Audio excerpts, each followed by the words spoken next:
Hi రాజు గారు. Hello అండి. So ఈ రోజు ఎవరు ఈమెయిల్ చేశారో చూసేద్దాం. ఓకేనండి. ఓకే, సో సువర్ణ గారు మెయిల్ చేశారు బంజారా హిల్స్ నుంచి. ఓకే. పన్నీర్ గ్రేవీ కర్రీ ఏదైనా కొంచెం మంచి స్ట్రాంగ్ ఫ్లేవర్తో చేసి చూపించమని అడుగుతున్నారు. సో స్ట్రాంగ్ ఫ్లేవర్ అంటే చాలా వెరైటీలు అయితే చూపించాం మనం. పన్నీర్ అంటేనే అసలు చాలా ఏది వేసినా కూడా కొంచెం స్ట్రాంగ్ గానే తెలుస్తూ ఉంటుంది దాంట్లో. సో దీంట్లో కొంచెం స్ట్రాంగ్ గా అన్నారు కాబట్టి సో వాళ్ళకి తగ్గట్టుగానే చేద్దాం. సో బ్రౌన్ ఆనియన్ చేసేసుకుని మనం సో అది పేస్ట్ లా వాడుకుందాం దీంట్లో. Brown onion paste. ఎస్ అండి. సో కొంచెం మనకు మామూలుగా బిర్యానీలో వేసినప్పుడు కొంచెం ఆ స్మెల్ వస్తుంది కదా, సో మంచి టేస్ట్ వస్తుంది. So paneer onion curry. Okay అండి, మరి పన్నీర్ ఆనియన్ కర్రీ తయారీకి కావాల్సిన పదార్థాలు ఏంటో ఒకసారి చూద్దాం. పన్నీర్ ఆనియన్ కర్రీ తయారు చేయడానికి కావాల్సిన పదార్థాలు: పన్నీర్ ముక్కలు 1 కప్పు, వేయించిన ఉల్లిపాయ పేస్ట్ 1 కప్పు, మసాలా దినుసులు కొద్దిగా, తరిగిన పచ్చిమిరపకాయలు 2, అల్లం వెల్లుల్లి పేస్ట్ 1 టీ స్పూన్, ఉప్పు తగినంత, కారం తగినంత, పసుపు చిటికెడు, ధనియాల పొడి 1 teaspoon, garam masala 1 teaspoon, కొత్తిమీర కొద్దిగా, నూనె 3 టేబుల్ స్పూన్లు. ఓకే అండి, మరి పన్నీర్ ఆనియన్ కర్రీ తయారీకి కావాల్సిన పదార్థాలన్నీ చూసారు కదా, స్టార్ట్ చేద్దామా రాజు గారు? ఓకే అండి. సో ఈ డిష్ చేసుకునేప్పుడు మనం ఏంటంటే ముందుగా ఆనియన్ బ్రౌన్ ఆనియన్ మనం తయారు చేసేసుకొని సో మిక్సీ పట్టేసి ఇలా పేస్ట్ రెడీ చేసుకోవాలండి. సో బ్రౌన్ ఆనియన్ అంటే మనం ఉల్లిపాయలని బాగా డీప్ ఫ్రై చేసేసుకొని గోల్డెన్ బ్రౌన్ వచ్చేంత వరకు డీప్ ఫ్రై చేసుకొని సో ఇలా పేస్ట్ చేసేసుకోవాలి. సో మనకి ఇది మెయిన్ ఇంగ్రీడియంట్ కదా దీనికి. ఎస్ అండి. ఓకే.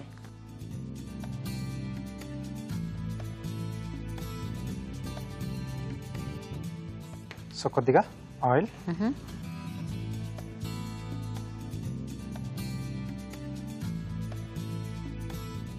సో దీంట్లో ముందుగా మనం మసాలా దినుసులండి. ఓకే. అలాగే కొద్దిగా అల్లం వెల్లుల్లి పేస్ట్. సో కొంచెం మసాలా బేస్లో ఇస్తున్నాం. కొంచెం స్ట్రాంగ్ అంటే స్పైసీగా. పచ్చిమిరపకాయలు. ఓకే.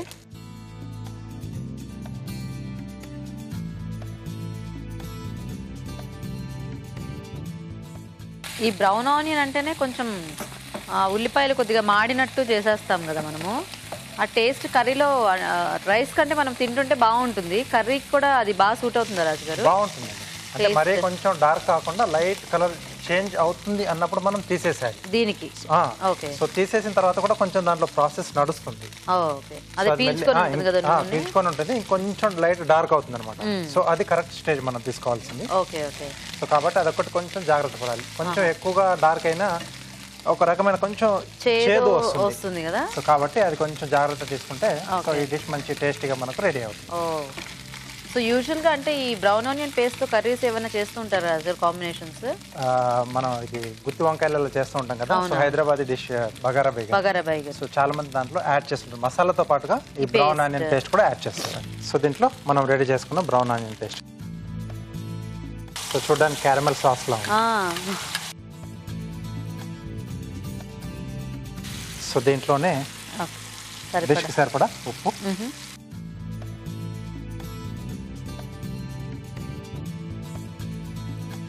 కొద్దిగా కారం, అలాగే కొద్దిగా పసుపు అండి.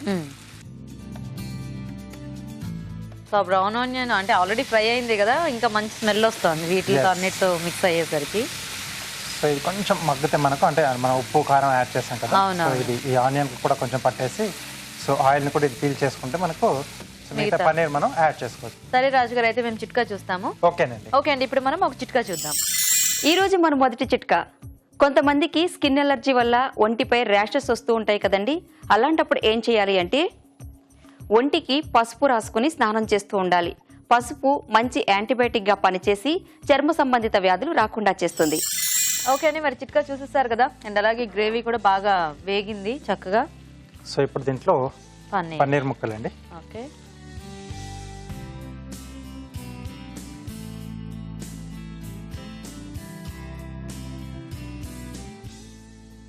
అలాగే ఎంటీఆర్ మసాలా వారి ధనియాల పొడి అండి. యాక్చువల్గా ఈ డిష్లో ఆ స్మెల్లే చాలా టెంప్టింగ్గా ఉంది, అంటే టేస్ట్ ఎప్పుడెప్పుడు చూడాలని. ఎందుకంటే బ్రౌన్ ఆనియన్ స్మెల్ అంటే ఆ పేస్ట్ చాలా బాగుంటుంది. కొద్దిగా గరం మసాలా. ఓకే. సో బిర్యానీ చేసేప్పుడు కూడా ఆ ఆనియన్ వేయించి పెట్టిన తర్వాత చాలా మంది బిర్యానీలో వేసేంత లోపు తినేస్తారు. కొద్దిగా వాటర్ యాడ్ చేస్తారా? అండ్ ఇది కూడా ఏదో చైనీస్ డిష్ కలర్ లో వచ్చింది. జింజర్ చేసుకుంటాం కదా, ginger mushroom, ginger paneer type లో వచ్చింది. ఎస్. సో మనకి ఆ థిక్నెస్ ఎంత కావాలో చూసి దాన్ని బట్టి మనము వాటర్ యాడ్ చేసుకుంటే గ్రేవీ సరిపోతుందండి. ఓకే, ఇది కొంచెం బాగానే థిక్నెస్ వస్తుంది మనకు. ఓకే, సో ఆనియన్ పేస్ట్ కాబట్టి. అవును. సో కొంచెం మగ్గితే మనం తీసేసుకోవాలి. సో ఆ పన్నీర్ కి ఎలాగో ఆ ఫ్లేవర్స్ అన్ని కూడా బాగానే పట్టేస్తాయి, ఎందుకంటే మనం వేయించకుండా ఫ్రెష్ ది యాడ్ చేస్తున్నాం కదా. అబ్జర్వ్ చేసేస్తుంది. కొద్దిగా కొత్తిమీర. ఓకే,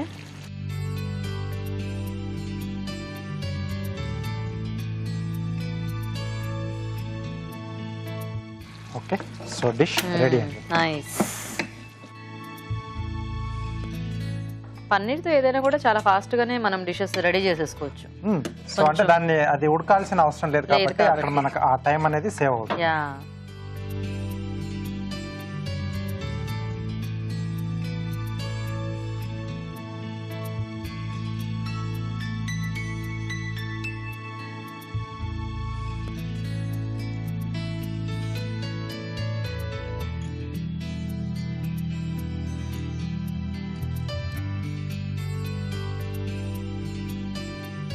సో ఇది ఎలాగో కొంచెం మసాలా బేస్ లో చేసుకున్నాం కాబట్టి రోటీస్ కైనా రైస్ కైనా కూడా చాలా టేస్టీగా ఉంటుంది. బిర్యానీ లాంటి వాటిలో కూడా కర్రీ లాగా చక్కగా ఇది బాగా సెట్ అవుతుందేమో కదా. బాగా సెట్ అవుతుందండి. అంటే ఇంకొంచెం అడిషనల్ టేస్ట్ కూడా యాడ్ అవుతుంది కదా. సో బ్రౌన్ ఆనియన్ పేస్ట్ ఉంది కదా, బాగుంటుంది. సో కొద్దిగా కొత్తిమీర. Okay, okay. So paneer onion curry ready. Okay అండి, మరి పన్నీర్ ఆనియన్ కర్రీ రెడీ అయిపోయింది. టేస్ట్ చూసే ముందు తయారీ విధానం ఇంకోసారి చూద్దాం. పన్నీర్ ఆనియన్ కర్రీ తయారు చేసే విధానం: ఒక పాన్ లో నూనె వేసి మసాలా దినుసులు, అల్లం వెల్లుల్లి పేస్ట్, తరిగిన పచ్చిమిరపకాయలు వేసి వేయించాలి. దీనిలో వేయించిన ఉల్లిపాయ పేస్ట్, ఉప్పు, కారం, పసుపు వేసి వేగనివ్వాలి. తర్వాత పన్నీర్ ముక్కలు, ధనియాల పొడి, గరం మసాలా వేసి కొద్దిగా నీళ్లు పోసి ఉడకనివ్వాలి. ఆపై కొత్తిమీరతో గార్నిష్ చేసి సర్వ్ చేసుకుంటే పన్నీర్ ఆనియన్ కర్రీ రెడీ.